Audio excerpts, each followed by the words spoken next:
श्री परमात्मने नमहा. पुढचा भाग. लक्ष्मीने विचारले, देवा, सुशर्मा हा कोण होता? कोणत्या जातीचा होता आणि त्याला कशामुळे मुक्ती मिळाली? भगवान म्हणाले, प्रिये, सुशर्मा हा अत्यंत नीच होता. तो पाप्यांचा मुकुटमणीच होता म्हणाना. त्याचा जन्म वेदपाठ न करणाऱ्या व क्रूर कर्मे करणाऱ्या एका ब्राह्मण कुळात झाला होता. तो स्वतः देखील ध्यान, जप, होम किंवा अतिथी सत्कार यापैकी काहीच करत नसे. तो विषय लंपट असल्यामुळे सतत विषय सेवनातच घडून गेलेला असे.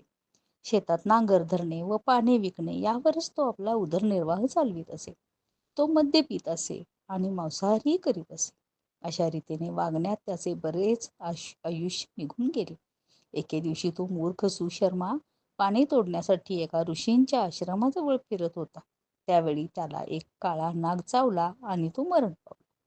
त्यानंतर तो अनेक नरकात जाऊन तेथील यातना भोगून जन्म घेण्यासाठी पुन्हा पृथ्वीवर आला आणि बैलाच्या जन्माला गेला.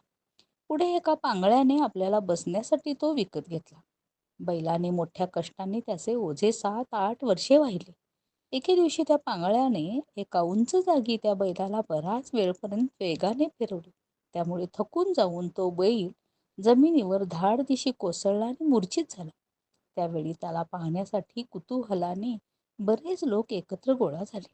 त्या घोळक्यातील एका पुण्यात्माने त्या बैलाचे कल्याण करण्यासाठी त्याला आपले पुण्य दान केले.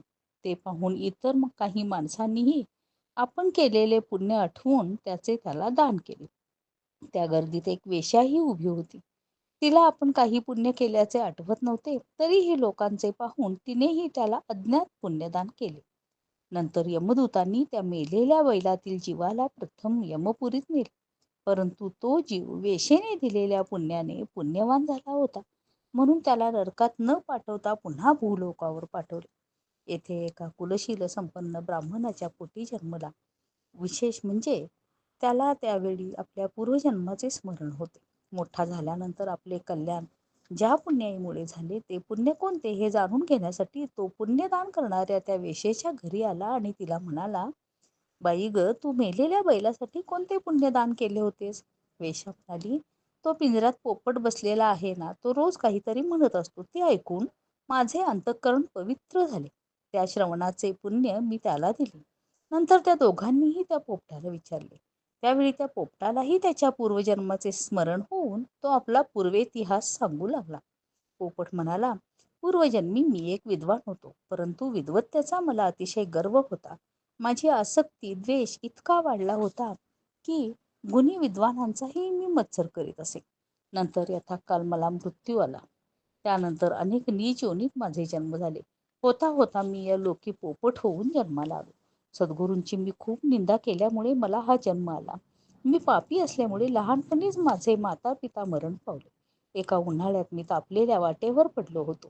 तेथून काही दयाळू ऋषींनी मला उचलून आश्रमात नेले आणि एका पिंजऱ्यात ठेवले. त्या आश्रमात अनेक महात्मे होते. तेथे मला बोलायला शिकवण्यात आले.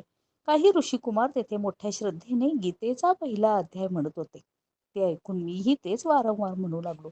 मध्यंतरी एका पारध्याने मला तेथून चोरून आणले. नंतर या बाईंनी मला विकत घेतले. पूर्वी मी हा पहिला अध्याय म्हणत होतो, त्यामुळे माझे पाप नाहीसे झाले. नंतर तोच अध्याय ऐकून ऐकून या बाईचे अंतःकरण शुद्ध झाले आणि या गीता श्रवणाचे पुण्य तिने बैलाला दिल्याने तो बैल झालेल्या पापी सुशर्म्याचेही पाप नाहीसे केले. नंतर ती वेश्या, पोपट व ब्राह्मण आपापसात गीतेच्या पहिल्या अध्यायाच्या महात्म्यासंबंधी बोलत व त्याची स्तुती करीत आपापल्या घरी गीतेचा अभ्यास करू लागले. होता होता भगवत कृपेने त्यांना ज्ञान प्राप्त झाले. म्हणून जो कोणी गीतेचा पहिला अध्याय म्हणतो, ऐकतो व त्याचा अभ्यास करतो, त्याला हा भवसागर पार करणे मुळीच कठीण नाही. ओम श्री परमात्मने नमो नमः.